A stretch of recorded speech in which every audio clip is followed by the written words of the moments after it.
بسم الله الرحمن الرحيم. إن الحمد لله نحمده ونستعينه ونستغفره ونعوذ بالله من شرور أنفسنا ومن سيئات أعمالنا.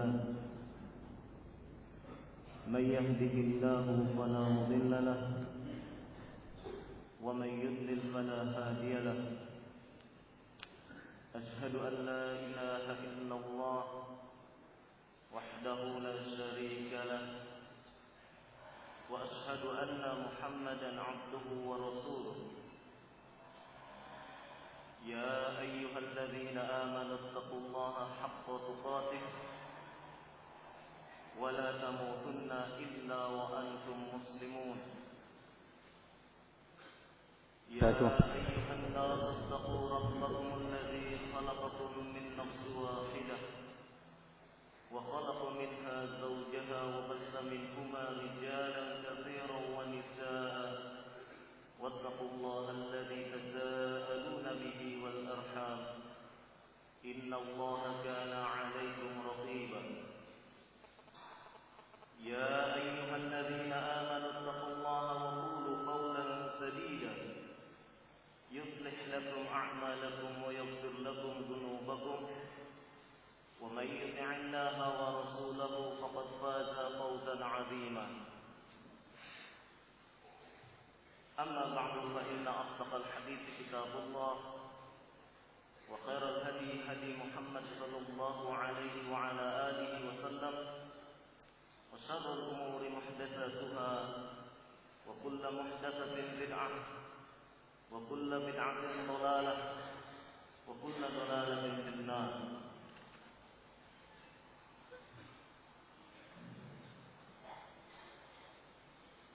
Hadirin kaum muslimin rahimakumullah.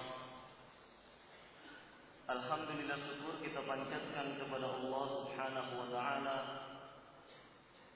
yang telah mempertemukan kita semua di dalam masjid ini dalam upaya untuk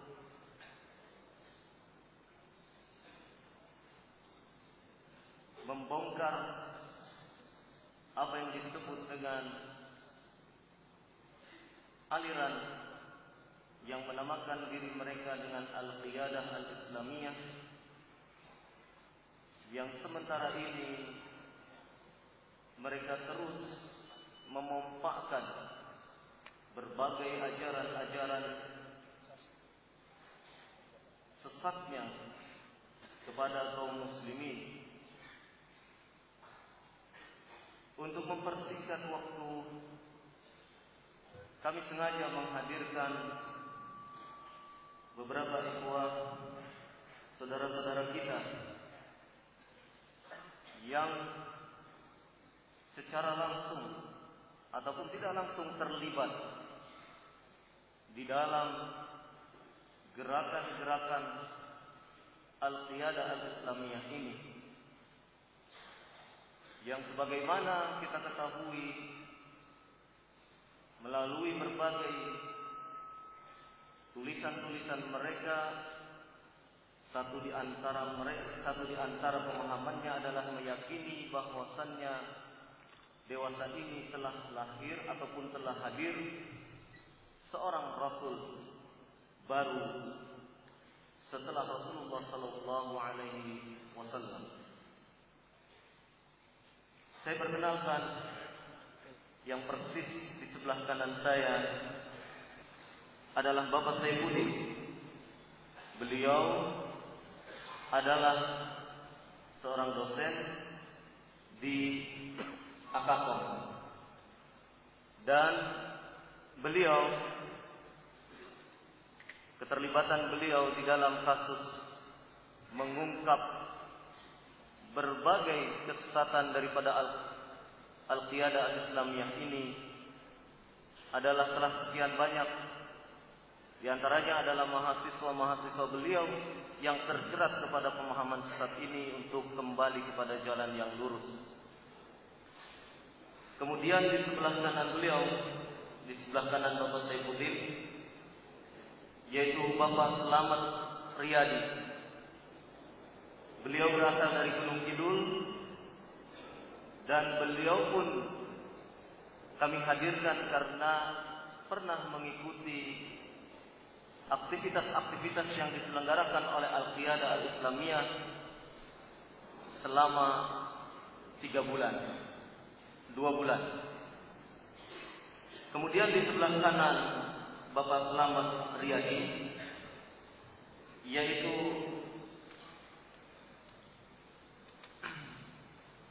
saya panggil Mas begitu ya, Mas Ahmad Mahpuri, usia 22 tahun. Beliau statusnya sebagai mahasiswa dan beliau pun pernah mengikuti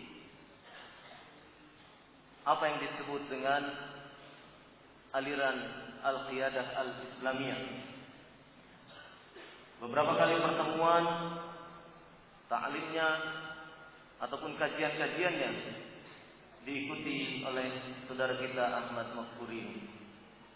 Kemudian sebelah kanannya kami hadirkan juga saksi, yaitu Mas Roy Finansilia Galih Prameswara. Beliau asli dari Bantul, status mahasiswa, usia masih 19 tahun. Pernah juga mengikuti kajian yang diselenggarakan oleh Al-Qiyadah Al-Islamiyah. Kemudian yang paling ujung adalah Bapak Sutarman. Kami hadirkan Bapak Sutarman ini yang juga insya Allah berbicara sebagai saksi, tetapi keterlibatan beliau adalah sebagai orang tua korban dari putra beliau mengikuti dan sampai sekarang masih setia mengikuti ajaran Al-Qiyadah Al-Islamiyah, dan beliau telah berupaya ke berbagai pihak untuk mengadukan permasalahan ini, khususnya permasalahan yang dialami oleh putra beliau. Putra beliau bernama Dimas Buragil, yang setelah masuk mengikuti Al-Qiyadah Al-Islamiyah berganti nama menjadi Immanuel Fadli.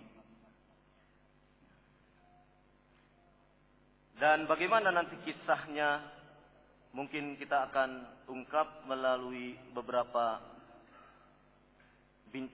dari hasil bincang-bincang kita yang insya Allah akan antum dengarkan semuanya. Baik, mungkin pertanyaan pertama saya ingin sampaikan kepada Bapak Saifuddin. Pak Saifuddin, dari pengalaman yang Bapak tempuh selama ini, kenapa sampai Pak Saifuddin melibatkan diri, bahkan memberikan satu bentuk penangkalan terhadap mahasiswa-mahasiswa Bapak? Sampai sejauh mana gerakan daripada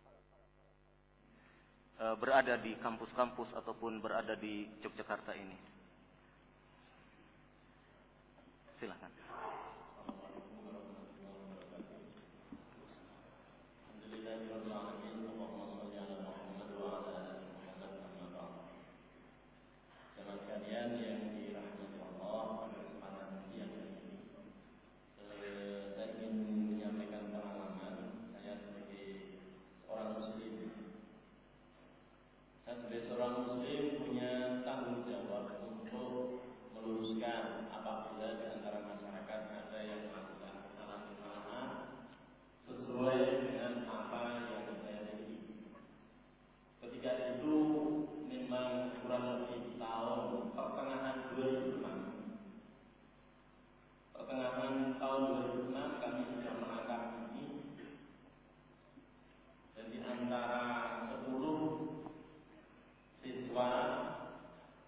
Ada 8 yang kembali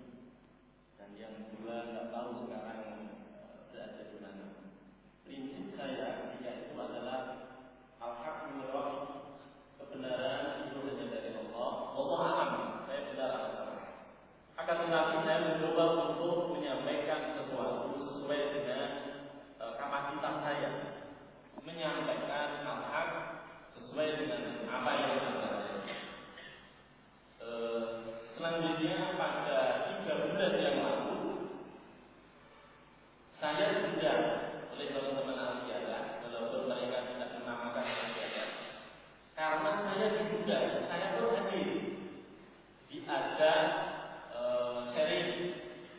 Tentunya ketika kita lanjutkan tidak ada ujung dan pangkalnya, karena seandainya gambarannya orang berjalan, mungkin yang satu ketimbul yang satu jalan. Nah, di sini saya menemukan hal-hal yang menurut hemat saya kewajiban untuk meluruskan. Karena di sana menurut pendapat mereka, karena saya diajak dialog, saya datang tepatnya di daerah Kalasan jam 2 sampai jam 5 sore. Ada beberapa poin yang mereka sampaikan dan saya pun menyatakan monggo kalau memang itu keyakinan Anda. Poin pertama adalah kewajiban seorang itu hanya qiyamul lail. 5 waktu tidak ada. Lantas rukun Islam tidak ada. Jadi adanya ketika itu hanya qiyamul lail. Dan ketika saya tanya qiyamul lail bagaimana caranya? Cara melakukan 5 qiyamul lail bagaimana? Karena di depan mereka menyatakan bahwa dia ingkar sunnah. Dia tidak secara sendiri. Ketika saya tanya bagaimana Anda bisa qiyamul lail tanpa hadis, dia menyatakan ya sholat qiyamul lail ya seperti sholat subuh. Saya kejar lagi. Oke, kalau begitu tolong carikan dalil Quran yang terkait dengan gerakan sholat. Dia tidak bisa menemukan. Akhirnya ujung-ujungnya dia mengatakan qiyamul lail itu dilakukan hanya dengan rukuk dan sujud. Cuman begitu sekilas informasi, dan ini pengalaman saya karena menurut iman saya berkewajiban untuk menyampaikan kebenaran dan hakikat kebenaran. Wallahu a'lam, kita tidak akan mengetahui secara langsung. Waktu dialog itu, apakah Bapak mengetahui siapa yang diajak dialog, pimpinannya kah, atau amirnya kah, atau apa barangkali? Bisa dijelaskan? Ketika itu memang orientasi saya bukan ke sana, karena saya diundang, statusnya saya diundang, disuruh untuk sharing, dialog, ya saya siap. Jadi tidak diketahui siapa yang diajak dialog itu, artinya status mereka di dalam struktur kepengurusan Al-Qiyadah Al-Islamiyah itu. Ya, ketika itu saya tidak arah ke sana, karena tujuan saya adalah menyampaikan apa yang saya tahu. Baik, terima kasih Pak Saifuddin. Sekarang mungkin saya beralih ke Pak Selamat. Pengalaman apa yang sekiranya Pak Selamat ketahui setelah mengikuti selama 2 bulan bersama Al-Qiyadah Al-Islamiyah?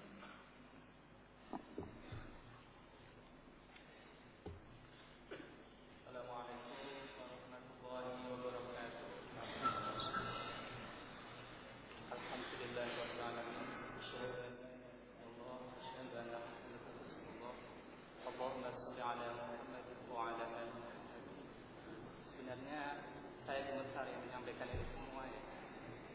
Mohon maaf kalau kata-kata saya tidak jelas.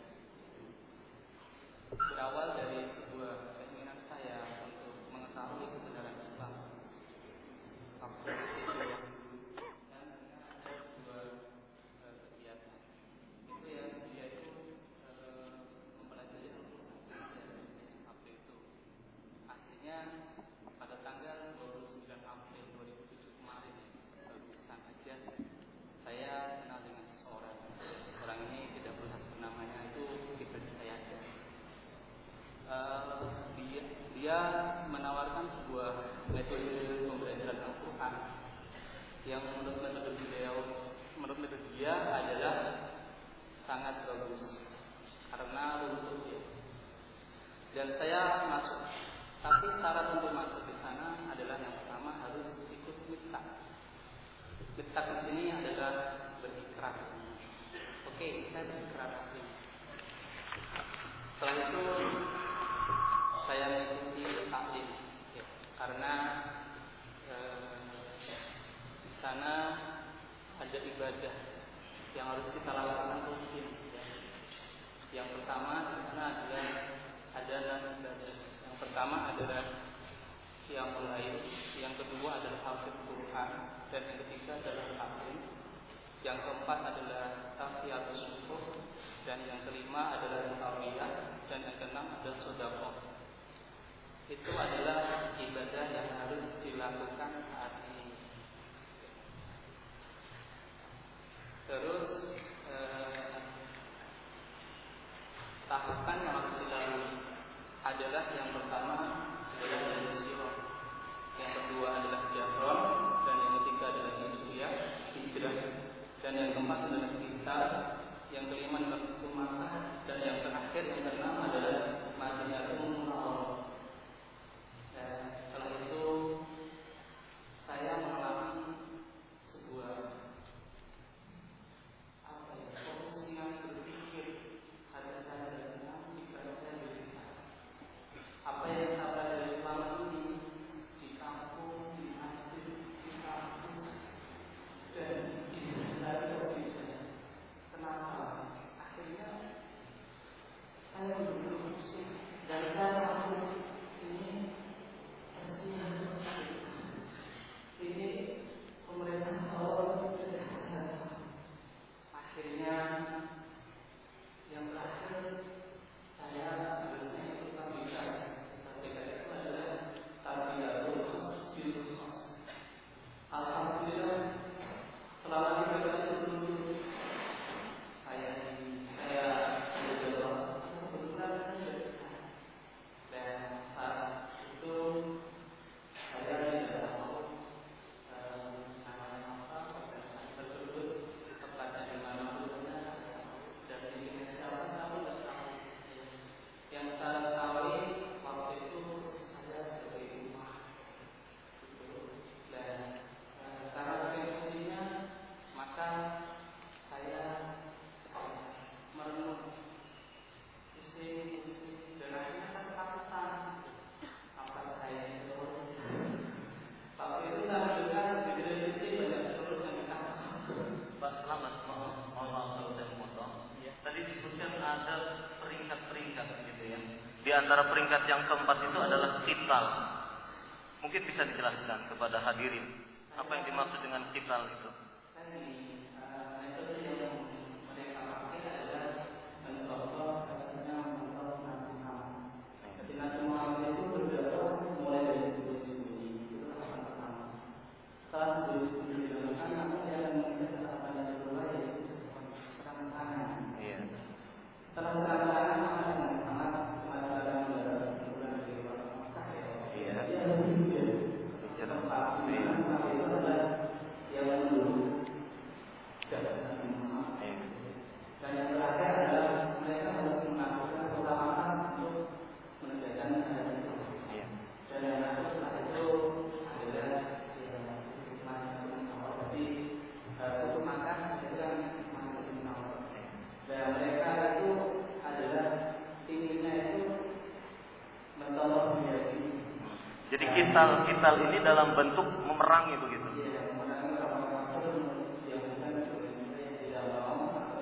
Tidak mengikuti golongannya begitu, sehingga wajib untuk diperangi oleh kelompok yang Bapak ikuti. Kalau dia bisa mengakui maka itu sebenarnya. Tapi kalau mungkin memberontak jangan menjadi tindakannya harus dikital, ini harus diperangi begitu karena bukan kelompok mereka. Baik, terima kasih. Pak ini Ahmad. Sebentar ya. Dan akhirnya saya alhamdulillah menyatakan keluar dari situ tanggal 30 Juni 2009. Alhamdulillah. Dan kita nggak tahu setelah ini apa yang terjadi. Semuanya akan kepada Allah Subhanahu wa Ta'ala. Itu aja. Assalamualaikum warahmatullahi wabarakatuh. Setelah Bapak Ahmad keluar, adakah mereka berupaya Pak Ahmad untuk mengikuti lagi dan upaya-upaya mereka sendiri? Pak Selamat ya Pak. Alhamdulillah, saya kebetulan jujur sama mereka ya. Saya jujur, saya bahwa ketika masuk saya jujur, saya itu masuk ini adalah saya tahu kan nggak ada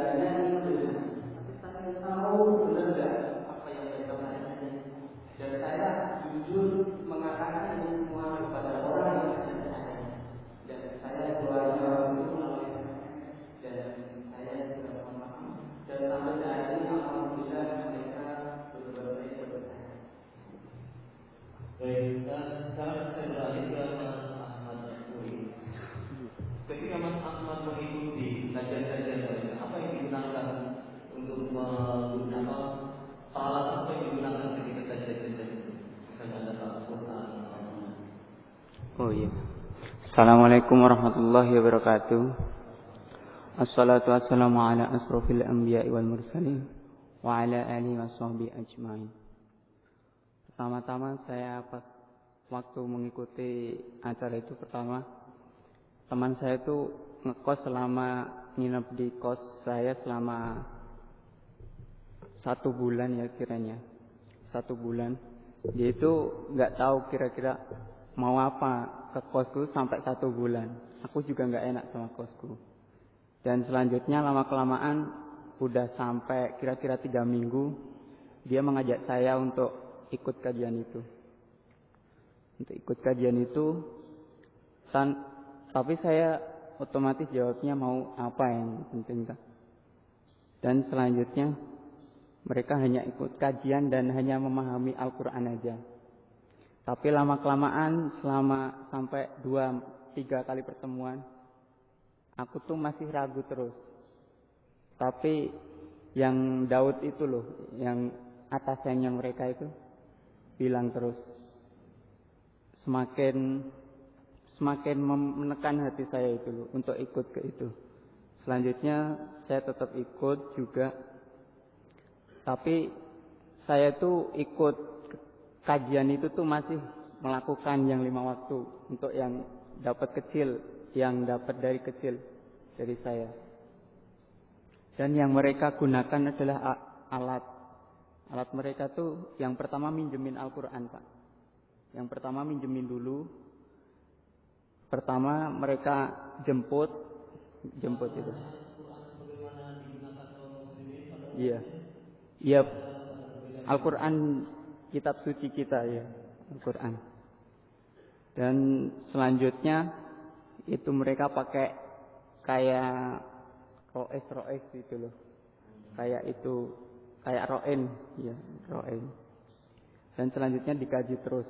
Kalau bisa kata mereka tuh 1 minggu tuh 3 kali pertemuan, tapi saya otomatis nggak bisa kan. Saya membantah terus hanya 2 kali pertemuan. Jadi saya ikut itu tuh hanya 3 minggu, 6 kali pertemuan. Selama mengikuti ada larangan melakukan sholat begitu?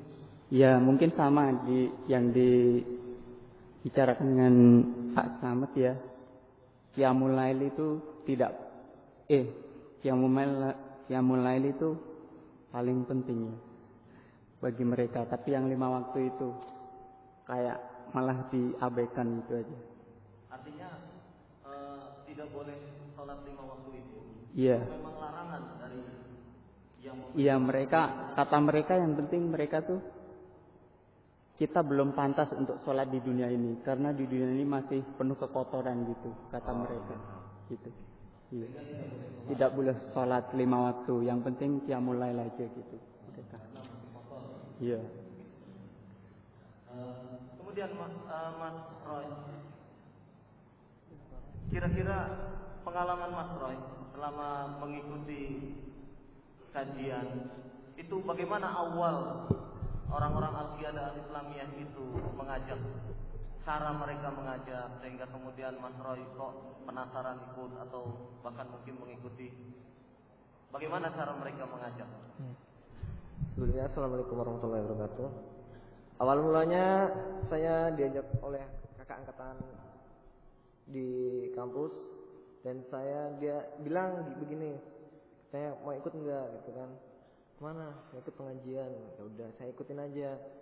Tiba di perjalanan mereka ngobrol bilang, jangan dilihat dari penampilan karena mereka mengajar itu tidak berpakaian muslim seperti kita ini. Berpakaian mereka cuman kaos biasa, itu pun udah agak kotor sama celana panjang, jin udah koyak kayak preman itu. Jadi ya saya cuman pengen tahu aja cara mereka mengajar itu gimana.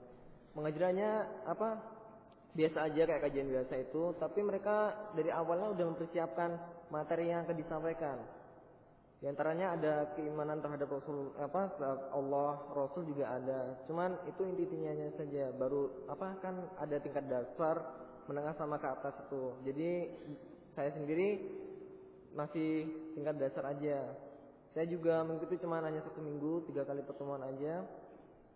Di situ diajarkan bahwa yang paling inti itu sholatnya hanya sholat tahajud aja, sholat malam kayak mulai. Setelah itu waktu sholat asar tiba, saya mengajak sholat berjamaah kan. Nah, beliau mengimami, saya mengikuti aja. Setelah selesai sholat, saya langsung berpikir, sholat 5 waktu kok cepet banget, nggak kayak biasanya aja. Terus ada teman saya ajak juga kan. Saya bilang, kamu aja ngikutin dulu biar tahu sampai di mana. Saya mau pergi keluar dari. Mas, maaf saya potong. Waktu mengikuti kajian ada misalnya ajaran-ajaran Kristen disebutkan di situ? Oh, kalau ajaran Kristen tidak ada. Kalau Mas Ahmad? Iya. Ada ajaran-ajaran Kristen disampaikan juga di situ? Kalau saya yang ragu tuh hanya kalau setelah kita masuk KBK itu kata Mas Slamet ya, setelah masuk KBK ini kita jadi roen atau penggembala gitu aja. Iya. Mas Slamet juga begitu, menemukan ada ajaran-ajaran Kristen disampaikan waktu taklim itu, waktu kajian-kajian? Iya.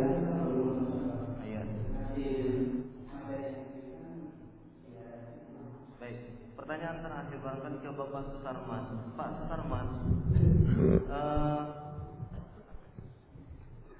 setelah Bapak mengetahui bahwasanya putra Bapak sampai sekarang masih mengikuti aliran Al-Qiyadah Al-Islamiyah ini, apa bentuk perasaan Bapak sebagai orang tua?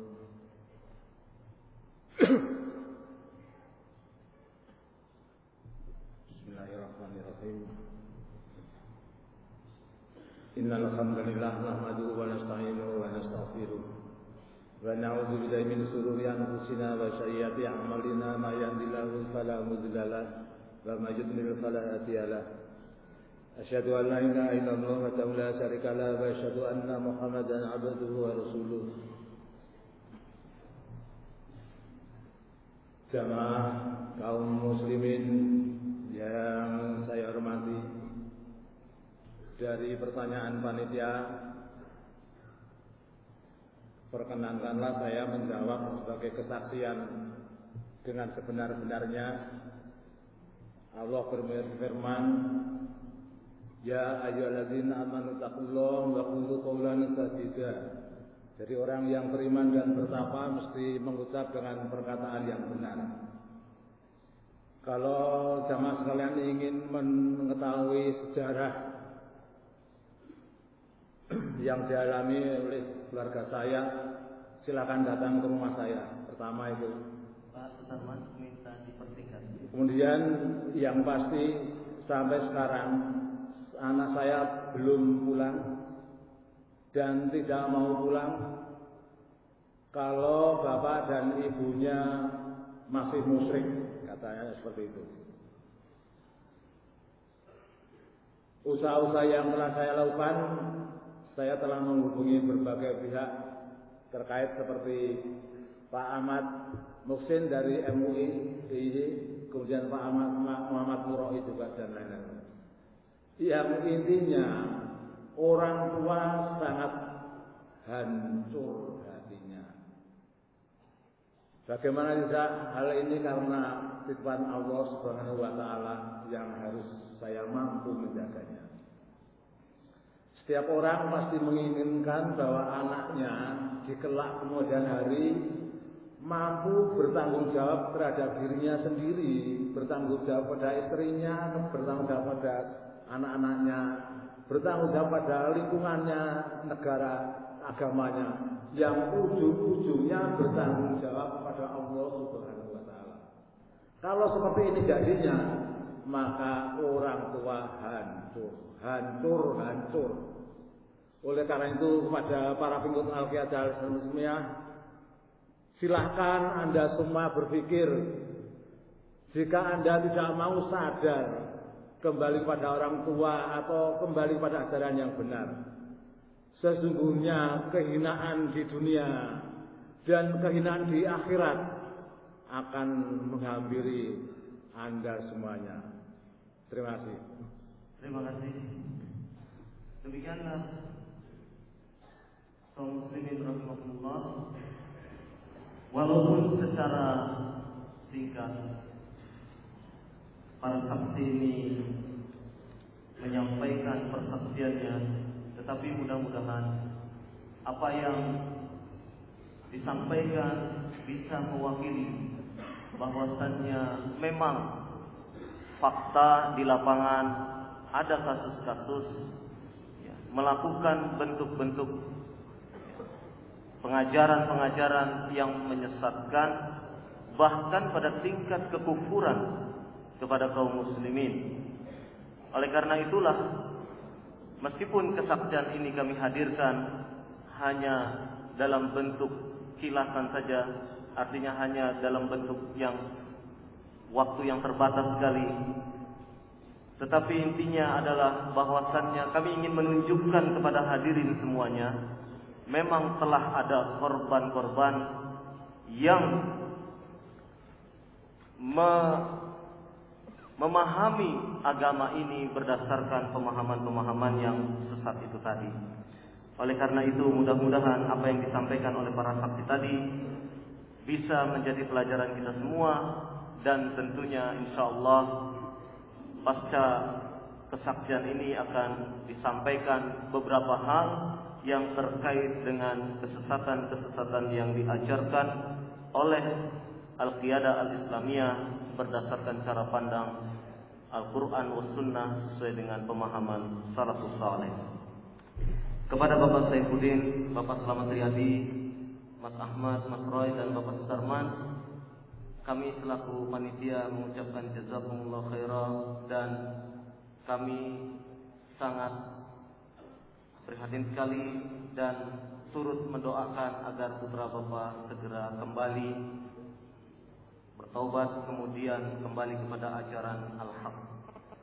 Demikianlah barangkali sekilas kesaksian yang bisa kami sampaikan. Mudah-mudahan bisa bermanfaat dan diambil pelajarannya. Assalamualaikum warahmatullahi wabarakatuh. Dan untuk selanjutnya kepada Ustaz Luqman, Pak Abdul, kami persilakan.